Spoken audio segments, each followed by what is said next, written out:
ایک طاقتور بادشاہ کے باغ میں ایک خاص درخت ہوتا ہے جو سنہری سیب دیتا ہے۔ بادشاہ روزانہ ان سیبوں کو گنتا اور محفوظ کرتا۔ ایک دن ایک سیب غائب ہو گیا۔ بادشاہ کو شدید غصہ آیا اور اس نے حکم دیا کہ چور کو پکڑا جائے۔ اس نے اپنے تینوں بیٹوں کو درخت کی نگرانی پر مامور کیا۔ بڑا بیٹا پہرا دینے آیا مگر رات کو سو گیا اور ایک اور سیب چوری ہو گیا۔ دوسرے بیٹے کے ساتھ بھی یہی ہوا۔ آخرکار سب سے چھوٹا بیٹا جو ہوشیار اور پرعزم تھا پہرا دینے کے لیے تیار ہوا۔ رات کے سناٹے میں سب سے چھوٹے بیٹے نے دیکھا کہ چمکتا ہوا سنہری پرندہ درخت پر اترا اور اپنی چونچ سے ایک سیب چرا لیا۔ اس نے تیر چلایا مگر پرندہ بچ نکلا، صرف ایک سنہری پر چھوڑ گیا۔ بادشاہ اس کی بہادری سے متاثر ہوا اور اس پر ایک معاہدہ کیا، گیا دے جو اسے وہ پرندہ پورا لا کر دے گا میں اسے سونے کا درست اسے عطا کروں گا۔ بڑا بیٹا یہ کرنے کے لیے تیار ہوا۔ وہ سفر پر نکلا۔ جنگل کے راستے میں ایک چالاک لومڑی نے شہزادے نے لومڑی کو مارنا تو لومڑی بولی مجھے مت مارو، تم سونے کا پرندہ لینے جا رہے ہو، میں تم کو ایک مشورہ دیتی ہوں۔ جنگل کے راستے کے بعد ایک گاؤں میں دو سراؤں کا بتایا، ایک روشن خوشنما اور دوسرا بوسیدہ و سنسان۔ لومڑی نے نصیحت کی کہ خوشنما سرائے سے بچنا اور خستہ حال میں جانا۔ شہزادے نے اس کی بات پر تیر چلا دیا، وہ بھاگی۔ شہزادہ آگے چل پڑا۔ گاؤں پہنچ کر اس نے دیکھا ایک بہت ہی گندا سرے ہیں اور ایک بہت ہی خوبصورت لوگ اس میں مزے کر رہے ہیں۔ شہزادہ وہاں جا کر سب بھول جاتا ہے۔ اب دوسرا بیٹا آتا، اسے بھی وہی جنگل میں لومڑی ملتی، اسے بھی لومڑی وہی مشورہ دیتی ہے، لیکن وہ بھی ویسا ہی کرتا جیسے بڑے بھائی نے کیا۔ وہ بھی جب اسے سرائے میں پہنچا تو اسے بڑا بھائی نظر آیا، پھر بڑے بھائی نے اسے بلا لیا۔ وہ بھی پرندہ اور اپنے مکھ کو بھول گیا اور ان کی دنیا میں کھو گیا۔ اب جو چھوٹا بیٹا آنے کی اجازت لیتا ہے لیکن بادشاہ اسے اجازت نہیں دیتا۔ وہ کہتا ہے پہلے میرے دو بیٹے واپس نہیں۔ یہ اس پر چھوٹا بیٹا وعدہ کرتا ہے کہ وہ پرندہ لے کر آئے گا۔ وہ سفر پر روانہ ہو گیا۔ اسے بھی وہی لومڑی ملتی ہے، اسے وہ سرے کا مشورہ دیتی ہے۔ وہ اس کی بات مان کر اسے سنسان سرے میں آرام کرتا ہے۔ اگلے دن پھر وہ لومڑی آتی ہے، وہ اسے سونے کے پرندے کے بارے میں بتاتی ہے۔ آگے تم ایک محل میں جوگے، وہاں محل کے دروازے پر سپاہی سو رہے ہوں گے، تم اندر چلے جانا۔ محل کے کسی ایک کمرے میں وہ سونے کا پرندہ لکڑی کے پنجر میں ہوگا، پاس سونے کا بھی پنجرہ ہوگا، لیکن تم پنجرہ بدلنے کی کوشش نہ کرنا، نہیں تو برا ہوگا۔ شہزادے نے لومڑی کی پوری بات سنی، پھر چل پڑا۔ جب وہ محل پہنچا تو سب سپاہی سو رہے تھی۔ اس نے پرندے کو دیکھا کہ اتنا پیارا پرندہ لکڑی کے پنجرے میں ہے تو اس نے پنجرہ بدلنے لگا۔ جب پرندہ کھولا تو پرندہ اٹھ گیا اور سپاہی اٹھ گئے۔ شہزادے کو پکڑ کے بادشاہ کے دربار میں لے گئے۔ بادشاہ نے حکم دیا کہ اسے مار دیا جائے۔ شہزادہ نے کہا بادشاہ سلامت، مجھے معاف کر دو۔ بادشاہ نے کہا ایک شرط پر، اگر تم مجھے تیز دوڑنے والا سونے کا گھوڑا لا کر دوں گے تو۔ شہزادے نے کہا ٹھیک ہے۔ شہزادہ نکل پڑا۔ اسے جنگل میں لومڑی ملتی ہے۔ لومڑی کہتی ہے دیکھ لیا نتیجہ، میری بات نہ مان کر، خیر تم اچھے انسان ہو، میں تمہاری مدد کروں گی۔ اب آگے ایک محل کے ساتھ باغ میں ایک گھوڑا کھڑا ہوگا، تم اس کو چمڑے کی کھاٹی ہوگی وہی ڈالنا، سونے کی نہ ڈالنا، نہیں تو برا ہوگا۔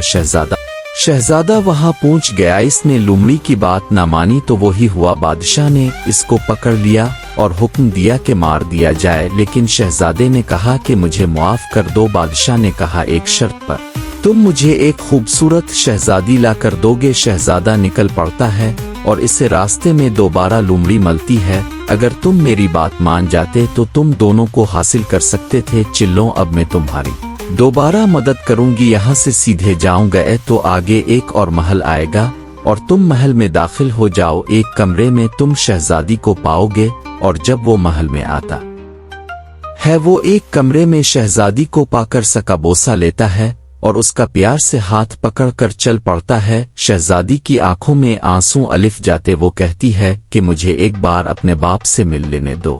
शहजादा जज्बात में आकर इसे मिलने देता तो इसका बाप इसे कैद करने का हुक्म देता है, लेकिन शहजादा मुआफी मांग रहा होता है तो बाप कहता है कि अगर तुम मेरी शर्त पूरी करोगे तो ही मेरी बेटी से शादी कर पाओगे। शहजादा पूछता कौन सी शर्त? बादशाह कहता है मेरे कमरे के साथ अलमारी की आगे एक पहाड़ी है, इसे 7 दिन में हटा दो। शहजादा उनकी शर्त मान जाता है। पहाड़ी बहुत ज्यादा होती है, वो रोज इसे तोड़ता रहता है। एक दिन री जाता है, वो लोमड़ी आती है, इसे कहती है तुम आराम करो, इसे मैं खत्म करती हूँ। वो इसे खत्म कर देती है। अगले दिन बादशाह आकर देखा तो पहाड़ी खत्म थी, तो बादशाह अपनी बेटी इसे दे देता है। शहजादा शहजादी को ले जा रहा होता है तो वो लोमड़ी जंगल में इसे मलती है। अब तुम शहजादी और घोड़ा और परिंदे इन सब को पा सकते हो? शहजादा पूछता है वो किसे? जब तुम शहजादी को लेकर बादशाह के पास जाओगे, बादशाह शहजादी को देखकर खुश होगा, वो तुमको घोड़ा देगा, तो तब तुम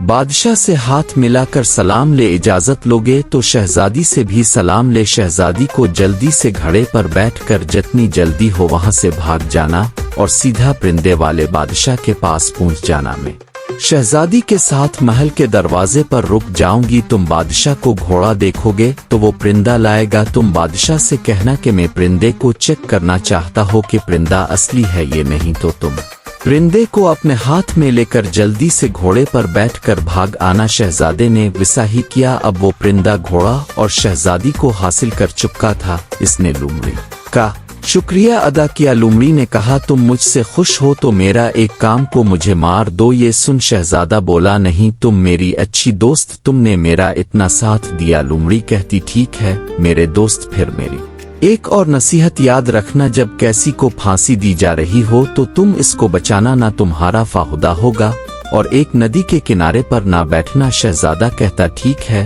अब वो शहजादी को लेकर वहां से चल पड़ा। जब वो गांव में आया वो जम थे, जब इसने उगेजा कर देखा तो 2 लोगों को फांसी दी जा रही थी। वो इसे के भाई थे, चोरी के इल्जाम में फांसी दी जा रही थी। इसने अपने अशरफिया की थैली देकर अपने भाई को आजाद करवा लिया। अब वो जा रहे थे तो रास्ते में एक नदी आती बढ़ी, वहां सब बैठकर आराम करने लगते हैं।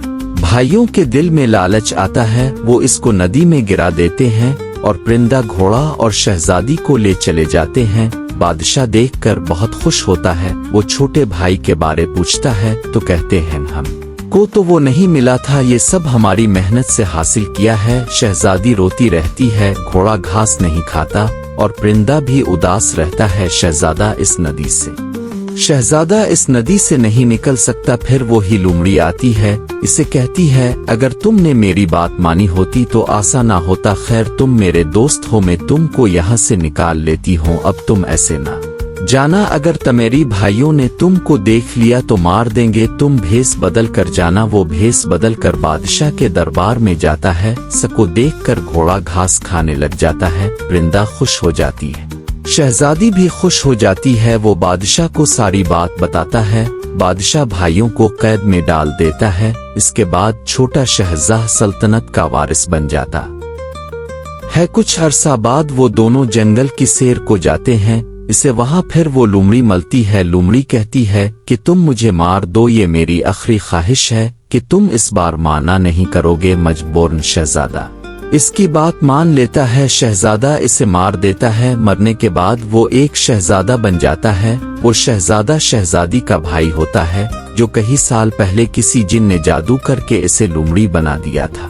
वो शहजादी के साथ उसके महल में चला जाता है। सुनहरी परिंदे की कहानी हर उम्र के लोगों के लिए एक जादुई तजर्बा है।